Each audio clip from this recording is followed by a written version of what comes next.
A lot of the classic Looney Tunes characters usually evolved and changed as their appearances increased and different directors put their stamp on them. However, in the case of Foghorn Leghorn, his debut appearance already established many of his personality traits, and he's been mostly unchanged since then, remaining that loudmouth southern rooster. The character was created by Robert McKimson, who really seemed to take a liking to him as he directed every single one of his cartoons during the golden age of animation. The initial inspiration for Foghorn was a radio character McKimson remembered hearing in the 30s, known simply as the Sheriff. Foghorn Leghorn's first appearance was in the cartoon Walkie Talkie Hockey, released in 1946. Like I said, his personality was already fully formed when he first appeared on screen, although Mel Blanc's original voice for him sounded closer to Yosemite Sam than Foghorn's now familiar southern drawl. The short depicted his rivalry with Barnyard Dog and the ways he keeps gleefully messing with him. He also encounters Henry Hawk, who's out looking for a chicken to catch. Foghorn tricks Henry into thinking the dog is actually a chicken and tries to motivate and help Henry in his quest. Of course, he then catches on to the ruse and traps Foghorn, although he still thinks Barnyard could be a chicken.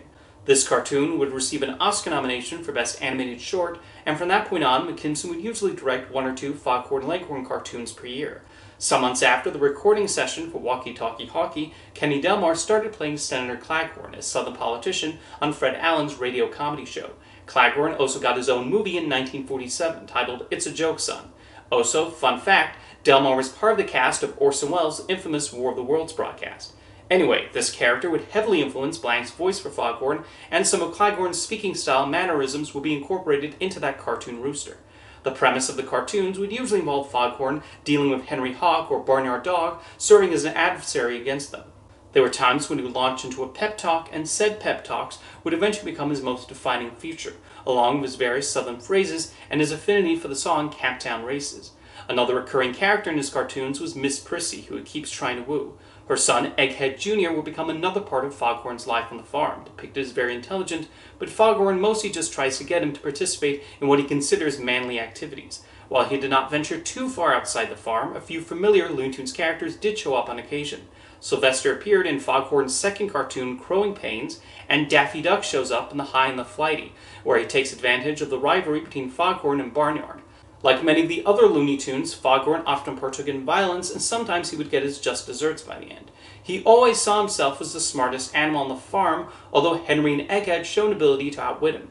As I said, Robert McKimson was the only person to direct his cartoons, which puts him in a unique spot among the legacy Looney Tunes characters. With characters like Bugs Bunny and Daffy Duck, you can tell when Chuck Jones or Tex Avery or Friz Freleng was behind the drawing board.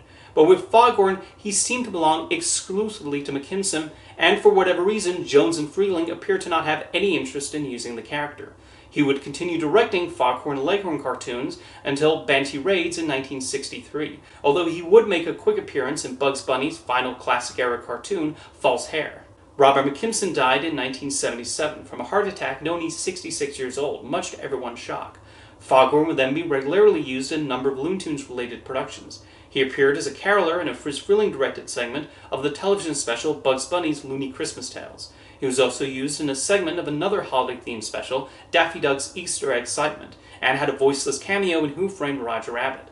Like the other Looney Tunes characters, he made multiple appearances on Time Toon Adventures, serving as a mentor to Foulmouth the Rooster. Foghorn has been used in a lot of commercials too. Here's one he did for Oscar Mayer. So I say, son, you can get 2 things at the beach and one of them's hungry. How about a roasted Oscar Mayer hot dog with lots of ketchup? Nope. Corn relish, then. Corn relish is a dog's best friend. Nope. Kid was born without a funny bone. Well, so I say, son, what do you eat your Oscar Mayer hot dog with? Best friend. An Oscar Mayer wiener by itself or with a friend. We roast them all for flavor, so the fun'll never end. Feeling a little roasted myself. I'm just going to assume those are the beef hot dogs. I don't think he would want to advocate eating his own Now, what's all the ruckus? I'm a chicken hawk and I can't catch any chickens. Don't be a lunkhead, son. You want to know how to get great chicken? Go to Kentucky Fried Chicken. Maybe it's the special way they cook that finger-licking good chicken. Or maybe it's those herbs and spices. It's America's favorite chicken. Now get going, son. I'll protect the ladies. Wow, KFC must have paid Foghorn some really good money to throw his own kind under the bus like that. Several years later, he would do a less cannibalistic endorsement when he appeared in this funny commercial for Geico. Could switching to Geico really save you 15% or more on car insurance? Would Foghorn Leghorn make a really bad book narrator? It was the best of times, it was the, I say, worst of times. And by worst, I'm talking as bad, I say as bad as my Aunt Jenny's corn pudding. That stuff will sink you like a stone. Okay, that was You getting all this in there, son? I just added that last part. It's called ad-libbing. Anyway, it was, I say it was the Geico. 15 minutes could save you 15% or more on car insurance. Like the other Looney Tunes characters, he was one of the players in the Toon Squad in Space Jam, and he showed up in a few theatrical shorts. One was a cameo in the Daffy Duck cartoon Superior Duck, directed by Chuck Jones. The other was a starring role in Pulitzer Prize, which was produced by Jones and directed by Darren Von Sitters. In both, he was voiced by Frank Gorshin, who is most well known for playing the Riddler in the 60s Batman show. Gorshin's voice sounds very different from Mel Blanc's, but he did an okay job of capturing Foghorn's speaking style. Personally, of the actors who played the role since Blanc, I think Jeff Bennett has been the best. Bennett voiced the character in that aforementioned Geico commercial and in Looney Tunes Back in Action, where he has a funny scene manning a gambling table at Yosemite Sam's casino.